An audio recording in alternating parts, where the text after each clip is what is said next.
Bismillahirrahmanirrahim. Assalamualaikum warahmatullahi wabarakatuh. Saya nama Iwan Setiawan Rofik SEM dengan NUPTK 54 56 744 645 130052 dari program studi manajemen Fakultas Ekonomi dan Bisnis Universitas Muhammadiyah Tangerang. Adapun tujuan penyampaian ini adalah dalam rangka memenuhi persyaratan sertifikasi dosen tahun 2026. Adapun materi kuliah yang akan disampaikan mengenai manajemen operasional untuk semester 3 dan berbobot 3 EKS. Demikian informasi yang saya sampaikan. Terima kasih. Wassalamualaikum warahmatullahi wabarakatuh. Assalamualaikum warahmatullahi wabarakatuh. Waalaikumsalam warahmatullahi wabarakatuh. Selamat pagi, selamat ketemu lagi ya. Pada minggu yang ke-12 ini kita ketemu lagi dan mari kita mulai dengan basmalah. Bismillahirrahmanirrahim. Ya, pagi ini kita melanjutkan materi dan kita sampai kepada materi yang akan dibahas seperti yang ada di papan tulis ini mengenai teori antrian. Ya, teori antrian ini disampaikan agar para mahasiswa memahami dan tahu mengenai bagaimana manajemen antrian kita harus dikelola.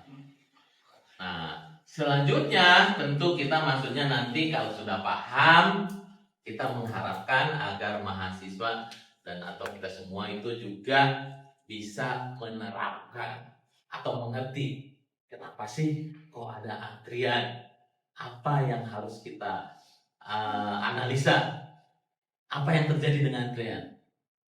Ya kan? Karena antrian itu kalau dikelola dengan baik, maka itu menjadi potensi manajemen yang baik. Tapi kalau antrian tidak dikelola dengan baik, maka itu menjadi masalah.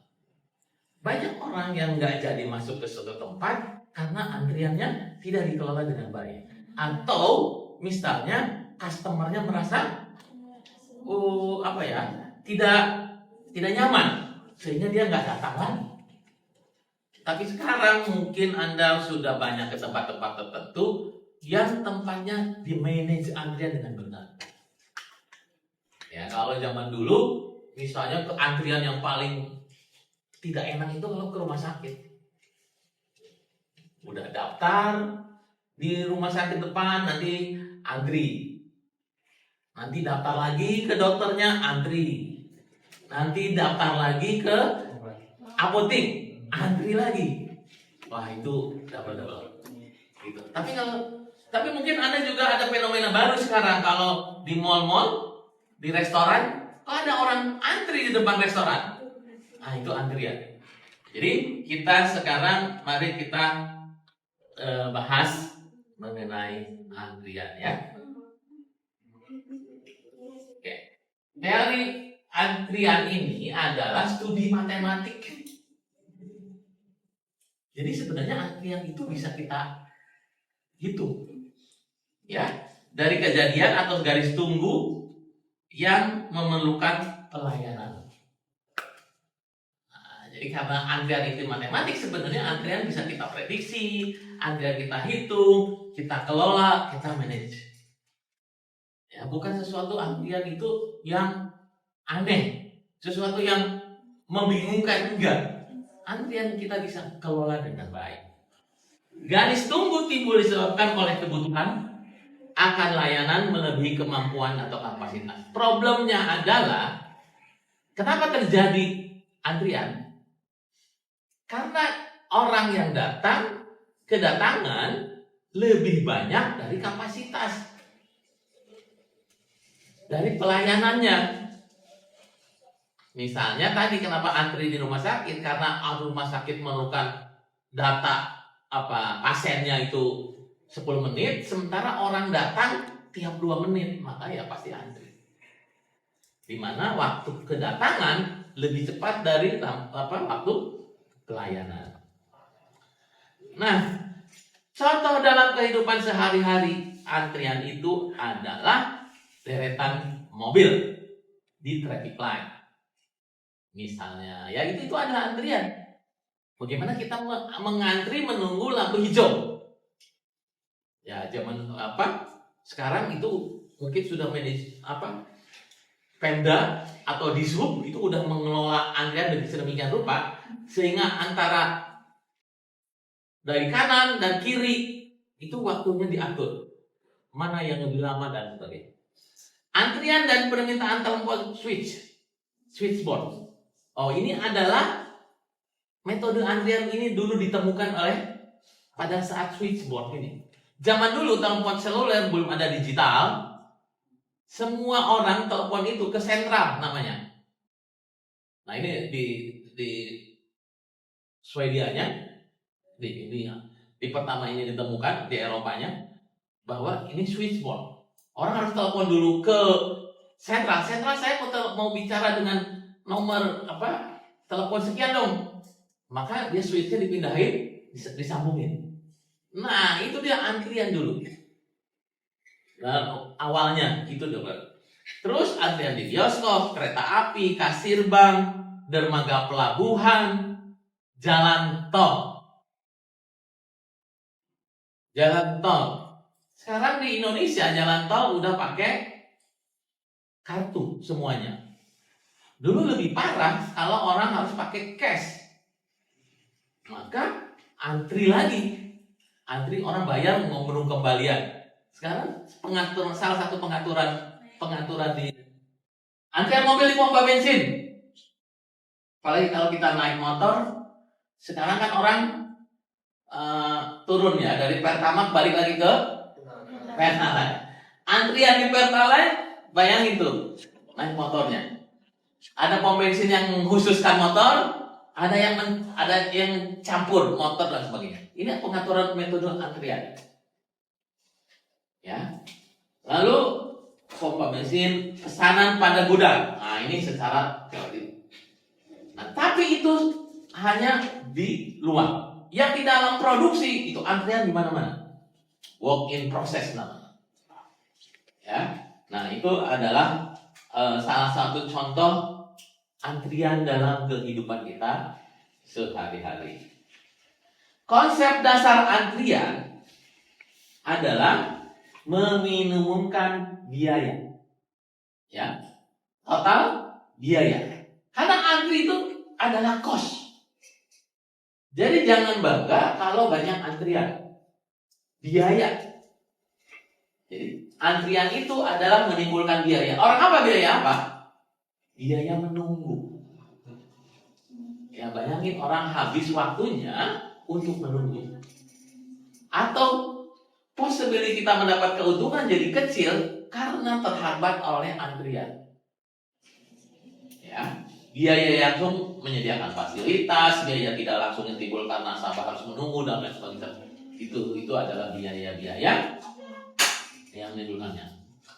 Nah, apa sih yang kita urus atau atur kalau mengenai antrian? Pertama, sumber masukan. Sumber masukan itu adalah kumpulan orang-orang atau barang atau data yang dipanggil ke sistem antrian.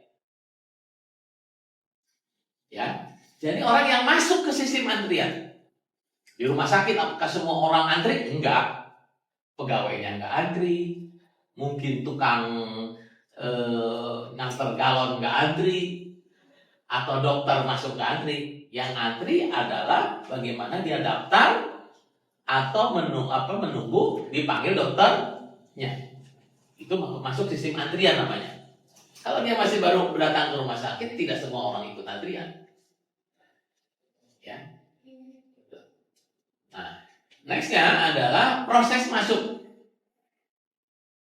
Proses masuk adalah terjadinya antrian akibat kedatangan satuan-satuan. Bisa orang, bisa barang. Nah, bagaimana dia masuk ke antrian itu? Biasanya sekarang pakai nomor. Antrian nomor 1, nomor 2, nomor 3, dan sebagainya, duduknya bebas. Tapi kalau nggak ada nomor, biasanya berbuat baris gitu kan. Nah, sehingga yang paling depan yang duluan. Terus nanti yang belakangan juga ngatur seperti itu. Ini adalah salah satu cara ngatur bagaimana masuk ke antrian. Ya, atau bagaimana mengelola di dalam antrian. Yang terpenting adalah tersedianya pelayanan. Antrian itu tersedianya pelayanan. Lalu kapasitas pelayanan dan lamanya pelayanan. Jadi orang menunggu, masuk ke antrian, menunggu, lalu dilayani, pelayanannya berapa, dan kapasitas pelayanannya. Lamanya pelayanan. Itu yang membuat orang keluar dari antrian. Sistem antrian. Kita harus mulai itu. Bagaimana satu orang bisa keluar dari antrian. Oke, nah antrian itu bentuknya apa? Ada single channel, single phase. Artinya hanya satu jalur. Ya, satu jalur, satu pelayanan. Satu jalur, satu pelayanan. Itu single channel, single phase. Ya, pelanggan dari seorang tukang cukur misalnya. Tukang cukurnya satu, yang mau dicukurnya beberapa, suruh duduk di belakangnya. Nunggu yang sedang dicukur nih selesai. Begitu yang dicukur selesai, masuk yang duluan datang. Kan gitu. Itu namanya single channel, single phase. Jalurnya satu, pelayanannya satu. Tiket kereta api. Oh dulu ini, sekarang kita online tiket kereta api ya. Tapi tiket kereta api atau di Alpa atau apa itu sekarang enggak single channel, single phase lagi. Ya, banyak channel ya, tapi nanti kita lihat lagi. Yang penting single channel, analisa kita pertama single channel, single phase berarti satu jalur dan satu pelayanan. Nah ini yang ada yang gaya gini ya. Jadi populasinya masuk, lalu dia antri, lalu dilayani, lalu masuk ke sini. Begitu. Ini adalah gambarannya single channel, single phase. Yang kedua adalah single channel multi phase. Single channel multi phase adalah jalurnya satu, tapi pelayanannya ada beberapa. Pembelian tiket dilayani lebih dari satu loket. Semua beli tiket, tapi loketnya lebih dari satu. Ya, kalau kita ke bioskop misalnya, semua beli tiket bioskop. Tapi karena loketnya ada dua, jadi dia multi phase, single channel multi phase. Jalurnya satu, tapi pelayannya beberapa. Misalnya cuci mobil tuh, semua mencuci mobil, tapi yang grup mencuci mobilnya banyak. Ya, yang ketiga adalah multi channel single phase. Alirannya banyak, tapi pelayanannya satu. Ya, itu adalah pembelian tiket yang dilayani lebih dari satu loket atau potong rambut dari beberapa tukang potong.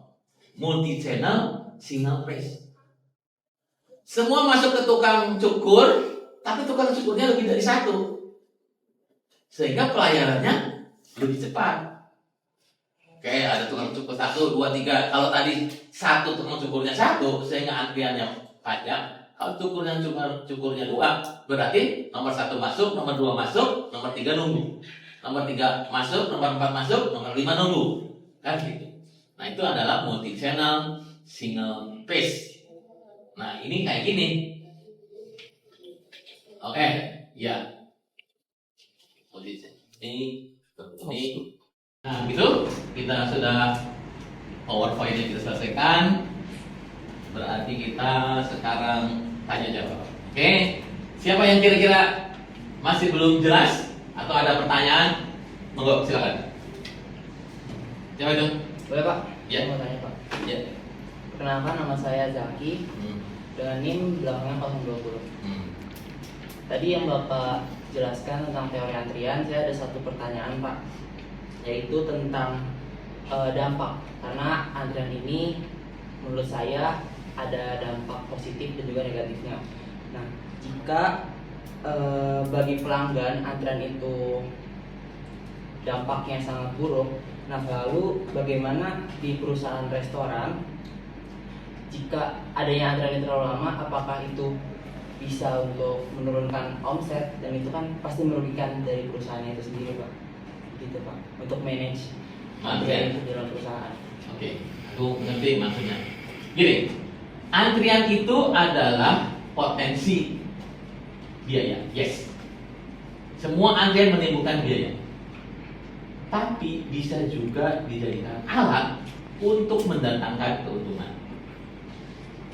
Contohnya, kalau Anda buka kafe, restoran, dibikin macet di depan restoran, seolah-olah semua orang masuk antri gitu.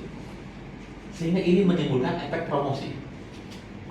Antriannya di-create, padahal dia ngundang teman-temannya, dia ngasih bonus, ngasih diskon pada pembukaan restoran, kan biasanya begitu.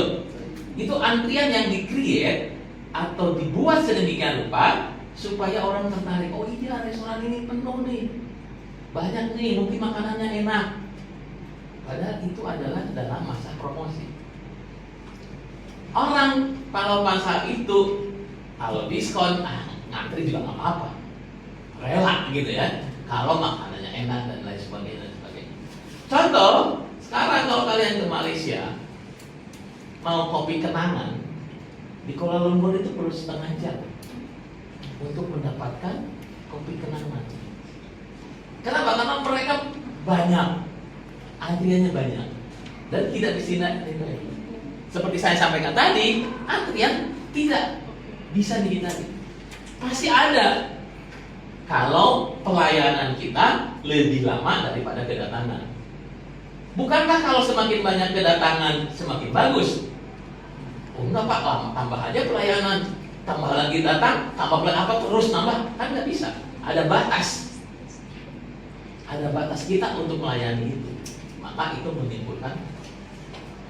Maka tadi seperti disampaikan Zaki, ada restoran-restoran yang di depannya itu malah dibuat ruang tunggu. Itu untuk memperlihatkan ke orang-orang betapa lakunya restoran ini, sampai orang rela duduk untuk makan, nunggu dulu itu dipanggil baru. Nah, jadi how to manage-nya yang penting. Bagaimana mengelolanya? Orang rela lama-lama duduk dan sebagainya untuk menunggu itu. Sama ketika ini supporter Persib dari pagi dia di stadion nunggu, gitu. Dia nggak nunggu sebenarnya, itu ngantri kan.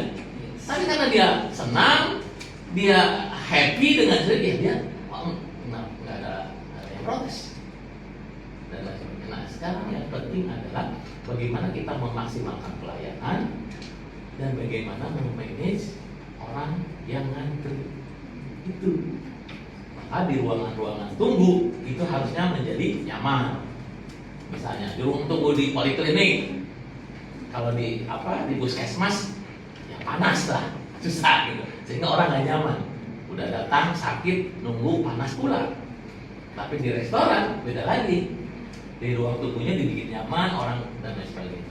Bahkan mungkin dia menjadi si yang ngantri juga jadi soal, ya kan? Mau seolah-olah bicara sama orang lain, nih gue lagi ngantri nih di depan restoran kan gitu.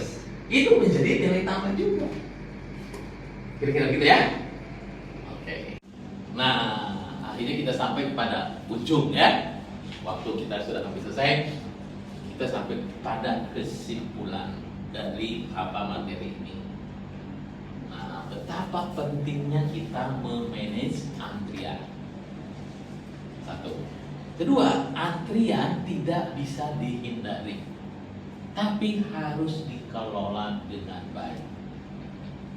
Nah, bagaimana mengantri itu harus lebih baik dan sebagainya.